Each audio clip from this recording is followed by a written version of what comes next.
పోటీ అనేది హానికరమైన అసూయకు జన్మనిస్తుంది. విజ్ఞాన శాస్త్రాలలో కావలసినంత పురోగతి సాధించాం. ఇకపై దైవత్వం వైపు పురోగతిని సాధిద్దాం. ఇప్పటి వరకు ఉన్న సైన్స్ చాలు.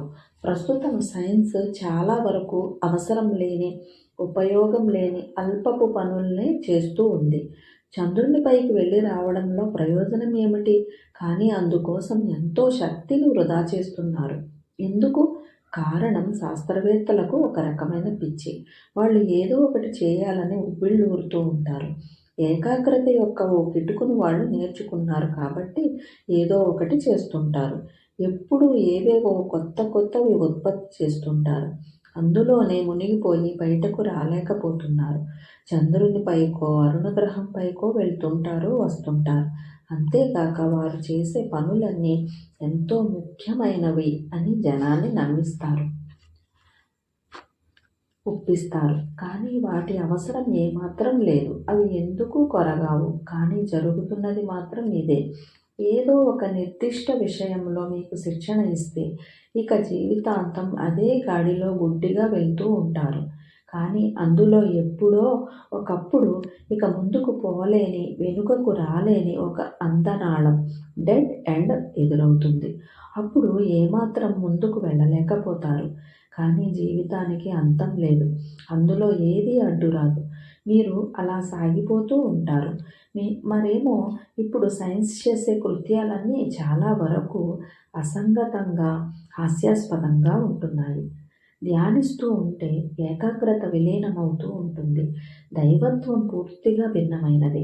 ఎంత సాధిస్తున్నాం, ఏం సాధిస్తున్నాం అని కానీ, లాభనష్టాల పట్ల కానీ, కార్యదక్షత పట్ల కానీ దేనికి సంబంధం లేదు.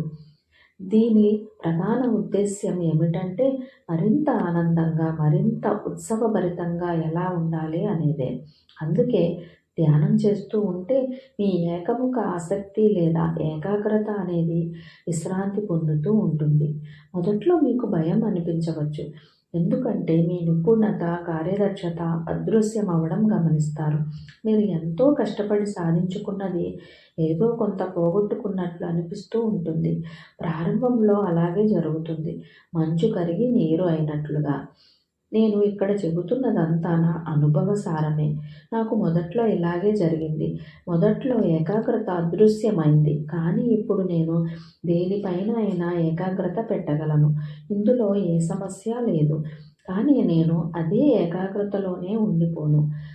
అవసరమైనప్పుడు ఏకాగ్రం చేయగలను, వద్దనుకుంటే ఉపశమించగలను. అది ఎలాగంటే మీకు నడవాల్సిన అవసరం వచ్చినప్పుడు కుర్చీలో కూర్చోరు, లేచి కాళ్లతో నడవడం ఆరంభిస్తారు. అలాగే కూర్చోవాలి అనుకున్నప్పుడు కాళ్లను ముడుచుకొని కూర్చుంటారు, అంతే. ఒలింపిక్స్ అవసరమంటారా? ఒలింపిక్స్ కోసం నిరంతరం సిద్ధమయ్యేవారు ఏకాగ్రతను పూర్తిగా ఒకవైపు కేంద్రీకృతం చేస్తారు. ఒలింపిక్స్లో పరిగెత్తేవారు విరామం తీసుకోరు. ప్రతిరోజు ఓ పద్ధతి ప్రకారం నిర్దిష్ట దూరాన్ని ఉదయం, సాయంత్రం 2 పూటలా పరిగెత్తాల్సి ఉంటుంది. వారు అలా పరిగెత్తుతూ ఉండాల్సిందే. పొరపాటున కొన్ని రోజులు విరమిస్తే వారి నైపుణ్యాన్ని, కార్యదక్షతను కోల్పోతారు. నా దృష్టిలో ఒలింపిక్స్ అంటే రాజకీయాలు, వాంఛల పంద్యాలు, పనికి మాలిన పనులు. వాటి అవసరమే లేదు. పోటీ అంటే మూర్ఖత్వమే. పరుగెత్తడం వల్ల మీకు ఆనందం అనిపిస్తే నిజంగా అది మంచిదే. పరిగెత్తు, ఆనందించు. కానీ అందులో పోటీ పడడం ఎందుకు? అసలు పోటీకి ఓ అర్థం అంటూ ఉందా? పోటీ అనేది ఓ రుగ్మతను, అసహజత్వాన్ని, అసూయను, ఇలా 1001 రుగ్మతలను తెస్తుంది. ఏకాగ్రత అవసరం అనుకున్నప్పుడు ధ్యానం దాన్ని అనుమతిస్తుంది. అలాగే అవసరం లేనప్పుడు పూర్తి విశ్రాంతిని ఇస్తుంది. ఇది నీరులా అన్ని వైపులకు ప్రవహించగలదు. పరమానందానికి మూలం జాగృతి. పరమానందం నేరుగా రాదు. ఇది జాగృతిని వెన్నంటి నీడలా వస్తుంది. దుఃఖం తెలియనితనంలో కూడుకొని ఉంటుంది. దుఃఖానికి ఏ బాహ్య కారణం లేదు. అది అంతరంగానికి సంబంధించింది. కానీ మీరేమో దాన్ని బాహ్యం పైకి నెట్టేస్తారు. బాహ్యాన్ని ఒక సాకుగా చూపెడతారు. అవును, అది బయట నుండి పేలుతుంది, కానీ దాన్ని సృష్టించింది మాత్రం బాహ్యం కాదు. అందుకే ఈ క్షణం నుండి మీ ఉనికి గురించి, మీ జీవితం గురించి, మీ ప్రపంచం గురించి ఆలోచించుకోండి.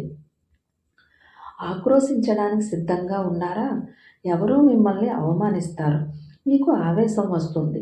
ఈ సందర్భంలో అవమానమేమో బయట నుండి వస్తుంది, కానీ దానికి ప్రతిచర్యగా వచ్చిన ఆవేశమేమో లోపల నుండి వస్తుంది. నిజానికి అవమానం వల్ల ఆవేశం రాదు. అది అవమానం యొక్క ప్రభావం కాదు. మీలో కోపించే శక్తి లేనప్పుడు అవమానం పూర్తిగా బలహీనమైపోతుంది. అది మిమ్మల్ని ఏమాత్రం చలించనివ్వదు. అది అలా దాటిపోతుంది. దానివల్ల మీలో ఏ అలజడి రేగదు. వాస్తవానికి కోపానికి సంబంధించిన మూలాలను మీరు మోసుకొని తిరుగుతున్నప్పుడే మిమ్మల్ని అవమానించే వారి కోసం ఎదురు చూస్తూ ఉంటారు. ఎప్పుడు అవమానపరుస్తారు, ఎప్పుడు వెళ్ళగక్కాలా అని.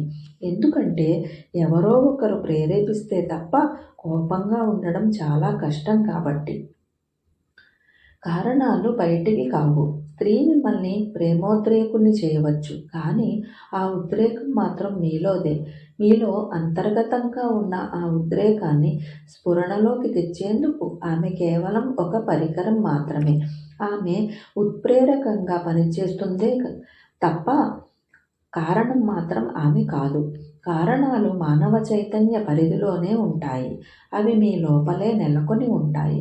మీ జీవితానికి కారకులు మీరేనని అర్థం చేసుకోవడమే మూలాధార సత్యాన్ని అర్థం చేసుకోవడం అవుతుంది.